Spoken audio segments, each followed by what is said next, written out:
तो आज हम chapter 8 wind storm and cyclone के टेक्स्ट बुक क्वेश्चन आंसर देखेंगे। The first question is filling the blanks. Okay, first is a is wind is dash air. तो wind is moving air, ठीक है, जो चलती हवा है उसको हम क्या कहते हैं, wind. Winds are generated due to dash heating on the earth. जो विंड्स जनरेट होते हैं वो किसकी वजह से होते हैं, uneven heating of the earth. Third is near the earth surface dash air rises up whereas dash air comes down. ठीक है, ऊपर कौन सी एयर उड़ती है, वार्म एयर, और नीचे कौन सी आती है, cold air. Air moves from a region of dash pressure to a region of dash pressure. तो ऑब्वियसली कैसे, high pressure to low pressure, क्योंकि जो भी चीज़ होगी वो हाई से लो में ही जाएगी। Next question is suggest two methods to find out wind direction at given place. तो क्या हो सकता है, take some sand and release it from height. The direction in which the sand starts flowing is the direction of the wind. ठीक है, हमने बचपन में किया भी होगा कि जैसे हम लोग मिट्टी उड़ाते हैं, सैंड उड़ाते हैं, तो जिस तरह की जिस डायरेक्शन की हवा होगी, मिट्टी या सैंड उस तरह उड़ेगी। ठीक है, हम ये बचपन में खेलते भी होंगे, आप लोग खेलते भी होंगे। ठीक है, next is take an air balloon and release it in the open space. The balloon will starts moving in one direction which will give you idea about the direction of the wind at this place. ठीक है, हम अगर balloon लेते हैं और open space में छोड़ देते हैं, तो जिस डायरेक्शन में बलून जाता है तो उस डायरेक्शन में जिस डायरेक्शन में बलून जाएगा तो उसी डायरेक्शन से हवा आ रही है। Next is state two experience that made you think that air exert pressure. ठीक है, दो एक्सपीरियंस बताओ जिसमें हमें ये पता चलता है कि एयर एक्सर्ट प्रेशर करता है। ठीक है, तो first is when we feel air in balloon it inflates due to pressure exerted by air. Also when it is over filled with air it burst due to excess air pressure. ठीक है, जब हम balloon में हवा भरते हैं तो pressure के कारण क्या है, वो उड़ने लगता है। ठीक है, प्रेशर के कारण उसमें हवा भर जाती है, और उसमें जब एक्सिस हवा होती है तो प्रेशर के कारण ही क्या, वो फूट जाता है। Next is when we hang a banner in a place of moving fast air it tears due to the pressure exerted by air. ठीक है, जब हम कोई बैनर या कोई बैनर जब हम लगाते हैं जहाँ पे बहुत तेज़ हवा आ रही है तो बैनर क्या, फट जाता है। क्यों, क्योंकि जो हवा का प्रेशर होता है बहुत ज़्यादा होता है। Okay, you want to buy a house. Would you like to buy a house having windows but not ventilators? Explain answer. आपको एक हाउस परचेज करना है कि जिसमें विंडो है पर वेंटिलेटर्स नहीं है। तो वेंटिलेटर्स क्या करता है, वेंटिलेटर्स हेल्प करता है सर्कुलेशन ऑफ एयर में।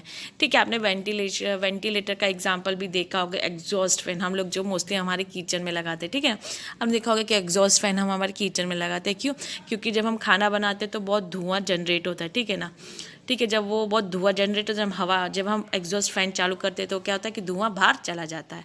तो let's see your answer. No, I would not like to buy a house having windows but no ventilators because ventilators are important for the circulation of air. ठीक है, जो ventilators है वो help क्या करता है, circulation of air. Warm air is lighter which rises up and exit from the ventilators. ठीक है, जो वार्म लेयर होगी किसी भी रूम में, वार्म मतलब रूम है तो उसमें तो गर्म हवा होगी, तो वेंटिलेटर के थ्रू क्या, वार्म एयर राइजेज अप होगी और बाहर चली जाएगी। Cool air is heavier and thus move in through window making the room comfortable for living. जबकि जो कूल एयर है वो हैवियर होगी तो वो कहाँ से आएगी, वो विंडो से आएगी, और जो वार्म एयर है वो वेंटिलेटर से चली जाएगी। Explain why holes are made in hanging banners and hoarding. ठीक है, ठीक है, कि मतलब हैंगिंग बैनर्स और होर्डिंग में हम लोग होल्स क्यों लगाते हैं। Holes are made in hanging banners and hoarding in order to tackle the air pressure. क्यों लगाया जाता है, ताकि वो एयर प्रेशर को सहन कर सके। The air get pass through this holes made on the hoarding और banners and thus reduce the pressure of air on them. Therefore the hoarding do not can blown away और turn due to air pressure. ठीक है, जब air pass होती है उस whole में से जहाँ पे होर्डिंग या बैनर्स लगाया है, वहाँ पे क्या रिड्यूस हो जाता है एयर प्रेशर, जिसकी वजह से क्या होता है कि वो बाहर नहीं आ जाते। ठीक है, how will you help your neighbours in case cyclone approaches your village और टाउन। ठीक है, अब आप अपने नेबर्स की कैसे हेल्प करोगे अगर साइक्लोन आ रहा है विलेज या टाउन में। ठीक है, तो सबसे पहले तो आपको अपनी हेल्प करनी पड़ेगी। जब आप अपनी हेल्प कर सकते हो उसके बाद आप दूसरों की हेल्प करोगे। ठीक है, I will help by flowing west. ठीक है, by warning everyone about the coming danger. ठीक है, जो साइक्लोन आ रहा है वो हम एक सूचना एक दूसरे को दे सकते हैं। सर्चिंग फॉर शेल्टर, ठीक है, हम शेल्टर देख सकते हैं कि कहाँ पे कौन सा शेल्टर है। Keeping storage of water and food, ठीक है ना, मतलब जो sufficient amount of water and food storage कर सकते हैं कि सेटिंग अप फर्स्ट, यहाँ पे होना चाहिए setting up first aid facilities, ठीक है।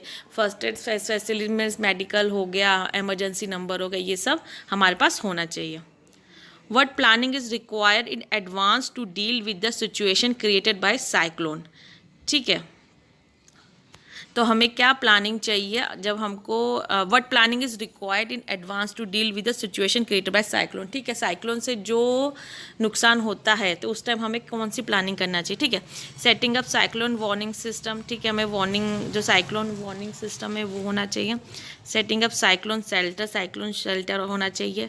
फूड एंड वाटर स्टोरेज होना चाहिए और वही फैसिलिटीज़, एमरजेंसी नंबर होने चाहिए, एम्बुलेंस नंबर होने चाहिए, फर्स्ट एड बॉक्स होना चाहिए, ठीक है।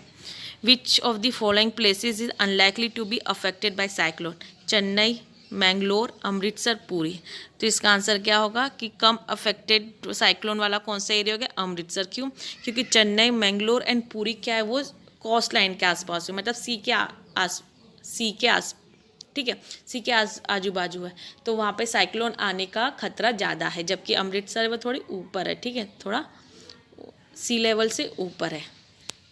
स्पीड विंड्स होती है, पर प्रेशर कैसा होता है? लो वेरी प्रेशर, ठीक है, लो प्रेशर होता है, हाई नहीं होता है। The coast line of India is not vulnerable to cyclones, ये क्या गलत है? जो कोस्ट लाइन ऑफ इंडिया है वो ज़्यादा, वहाँ पे ज़्यादा चांसेस है साइक्लोन आने के लिए। तो सही आंसर क्या है? In winter the winds flow from land to ocean.